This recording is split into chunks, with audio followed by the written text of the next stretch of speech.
Hello everyone, આજે હું તમારી સાથે શેર કરીશ વિન્ટર સ્પેશિયલ અડદિયા પાકની રેસીપી। બાળપણમાં મને અડદિયા બિલકુલ પસંદ ન હતા, પણ જ્યારથી મેં આ વાળા અડદિયા ખાધા છે ત્યારથી આ દિવસ સુધી દરેક શિયાળામાં આ અડદિયા બને જ છે। જુઓ, આ સાત્વિક અને હેલ્ધી અડદિયા બનાવવા માટે ખાસ ધ્યાનમાં રાખવાની બાબતો પરફેક્ટ મેઝરમેન્ટ, પરફેક્ટ મેથડ અને પરફેક્ટ ગોળને મિક્સ કરવાની ટેકનિક છે।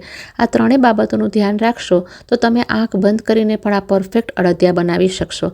અને આ ત્રણેય બાબતોને હું તમને આ વિડીયોમાં આજે દેખાડવાની છું। તો ચલો શરૂ કરીએ।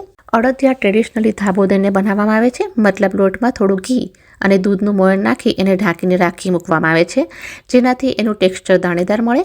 પણ આપણે આવું બધું નહીં કરીએ તેમ છતાં આપણો અડદિયા પાક એકદમ દાણેદાર બનશે। અને રેસીપીમાં હું તમને અનનેસેસરી મહેનત પણ નહીં કરાવું। હવે અડદિયા માટે એક ફ્લેવરફુલ મસાલો રેડી કરી લઈએ। પેનમાં એડ કરશું જાવિત્રીના ફૂલ 3 થી 4 નંગ, 2 ઇંચ તજના ટુકડાઓ લેશું, 20 થી 25 લવિંગ લેશું અને 1 મોટી ટેબલ સ્પૂન કાળા મરી લેશું। તમે તમારી પસંદગીના હિસાબે એડ કરી લો। એલચી લીધી છે, એની સ્કીનને નીકાળી લીધી છે। બધા જ મસાલાઓને સ્લો ફ્લેમ પર હલકા ગરમ કરી લેશું, 1 મિનિટ સુધી શેકશું। હવે એમાં જાયફળનો પાવડર એડ કરીએ, પણ લાસ્ટમાં ગ્રાઇન્ડ કરતી વખતે। પણ જો તમે જાયફળનો પીસ એડ કરી રહ્યા હોય તો અત્યારે આ બધા મસાલા સાથે એને એડ કરી લો। જાવિત્રીનો ટેસ્ટ અડદિયામાં એટલો સરસ લાગે છે કે એની સ્મેલ તમારા દિલો દિમાગ સુધી પહોંચશે। ટ્રસ્ટ મી, આ ઠંડીમાં એનો ટેસ્ટ અને સ્મેલ તમને હંમેશા યાદ રહેશે।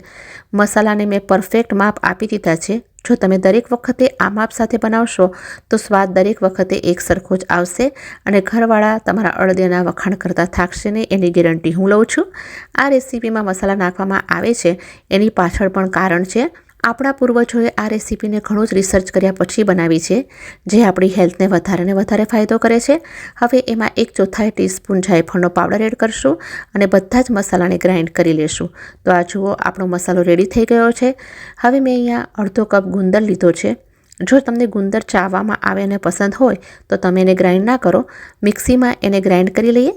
જેટલો થઈ શકે એટલો બારીક પાવડર કરશું। ગુંદરને આપણે ગ્રાઇન્ડ કરી લીધો છે।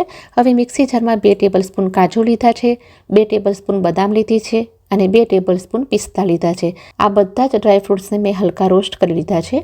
હવે એને પલ્સ મોડ પર ચલાવીને એને આ રીતનો પાવડર કરી લેશું। એક કડાઈમાં ઘી એડ કરી લેશું। જેટલો લોટ લીધો છે એટલું જ ઘી લેવાનું છે। અડદિયા પાકમાં ઘી વધારે જોઈએ। આયુર્વેદના હિસાબે દાળ આપણા બોડીમાં વધારે વાયુ કરે છે, કારણ કે દાળમાં પ્રોટીન વધારે હોય છે। એ પ્રોટીનને ડાયજેસ્ટ કરવા માટે આ દાળની સાથે ઘી હોવું બહુ જ જરૂરી છે। ચમચાની હેલ્પથી લોટને આ રીતે કન્ટિન્યુઅસ ચલાવતા રહીને સારી રીતે રોસ્ટ કરી લેશું। લોટને રોસ્ટ કરતી વખતે ગેસની ફ્લેમ લો ટુ મીડિયમ રાખશું, ક્યારેય હાઈ ફ્લેમ નથી કરવાની। તો તમે જોઈ શકો છો કે લોટ રોસ્ટ થવાની સાથે જ એની સાઈડમાં બબલ્સ થઈ રહ્યા છે અને સાથે એનું ટેક્સચર પણ લાઇટ થવા માંડ્યું છે। 3 થી 4 મિનિટ પછી આમાં ગ્રાઇન્ડ કરેલા ગુંદરનો પાવડર એડ કરીશું, મિક્સ કરી લેશું। અહીંયા આપણું ઘી અને લોટનું મિક્સચર ગરમ હોવાને કારણે ગુંદર એકદમ સરસ રીતે ફૂલીને કૂક થઈ જશે। તો ગુંદરને અલગથી ફ્રાય કરવાની પણ જરૂર નહીં પડે। તો તમે જોઈ શકો છો કે ગુંદર સરસ રીતે ફૂલી ગયો છે, પણ હજુ આપણા લોટનો કલર ચેન્જ નથી થયો, મીન્સ હજુ પણ એ જોઈએ એવો રોસ્ટ નથી થયો। તો ચમચાને ચલાવતા રહી લોટનો કલર ગોલ્ડન બ્રાઉન થઈ જાય ત્યાં સુધી લોટને શેકવાનો છે। તો લગભગ 12 થી 14 મિનિટ થઈ ગઈ છે। તો તમે બાજુની સ્ક્રીનમાં જોઈ શકો છો કે લોટ પહેલાંથી લાઇટ થઈ જવાથી એનો કલર પણ ગોલ્ડન બ્રાઉન થઈ ગયો છે, મીન્સ એ સરસ રીતે રોસ્ટ થઈ ગયો છે। હવે એમાં ક્રશ કરેલા ડ્રાયફ્રૂટનો પાવડર એડ કરશું, સાથે જ ગ્રેટ કરેલું ડ્રાય નાળિયેર લીધું છે, એને પહેલાં સરસ રીતે મિક્સ કરી લેશું। 1 મિનિટ માટે ચલાવતા રહેશું અને હવે જે અડદિયાનો મસાલો બનાવીને રાખ્યો હતો એ એડ કરશું। તમે આમાં સૂંઠનો પાવડર પણ એડ કરી શકો છો, હું અહીંયા એડ નથી કરતી, પણ તમને પસંદ હોય તો તમે કરો। બધી જ વસ્તુ સારી રીતે મિક્સ કરી લેશું। ગેસની ફ્લેમને બંધ કરી લેશું અને કઢાઈને ગેસ પરથી ઉતારી લેશું અને હલકું ઠંડુ થવા દેશું। 1 મિનિટ પછી એમાં એડ કરશું ગોળ 1 બાઉલ। જે માપથી આપણે લોટ અને ઘી લીધું હતું એ જ માપથી આપણે 1 બાઉલ ગોળ લેશું। ગોળને બારીક કટ કરીને જ લો। ગરમ મિશ્રણમાં જ ગોળ આપણો મિક્સ થઈ જશે। ગોળવાળા અડદિયા બનાવતી વખતે ક્યારેય ગોળનો પાક બનાવીને ગોળને એડ નથી કરવાનો, કારણ કે ગોળને જ્યારે આપણે ગરમ કરીએ છીએ ત્યારે એ હાર્ડ બની જાય છે, જેનાથી પાક ક્યારેય સોફ્ટ નથી થતો। હવે આ એકદમ સરસ રીતે મિક્સ થઈ ગયો છે, તો હવે એને ટ્રેમાં ટ્રાન્સફર કરી લઈએ। મેં પહેલેથી જ આ ટ્રેને ઘીથી ગ્રીસ કરીને રાખી હતી। એમાં મિશ્રણને એડ કરી લેશું અને ચમચાની હેલ્પથી એક સરખા લેવલમાં કરી લેશું। સરસ રીતે સ્પ્રેડ થઈ ગયું છે। હવે એના ઉપર બારીક કટ કરેલા કાજુ અને બદામના પીસીસ એડ કરશું અને ડ્રાય કોકોનટને ગ્રેટ કરીને રાખ્યું હતું એ પણ સ્પ્રિંકલ કરી લેશું। બહુ સરસ ટેસ્ટ આવે છે, જરૂરથી એડ કરશો। હવે આ તૈયાર થયેલા મિશ્રણને ઠંડુ થવા માટે છોડી દઈશું 4 થી 5 કલાક માટે, જેથી સરસ રીતે સેટ થઈ જાય. તો લગભગ 3 થી 4 કલાક થઈ ગયા છે. મિશ્રણ એકદમ ઠંડુ થઈ ગયું છે. તો હવે ડીમોલ્ડ કરશું. તૈયાર થઈ ચૂકેલા આ અડદિયાને નાઇફની હેલ્પથી કટ લગાવી લેશું. એક સરખા પીસીસ કરી લીધા છે.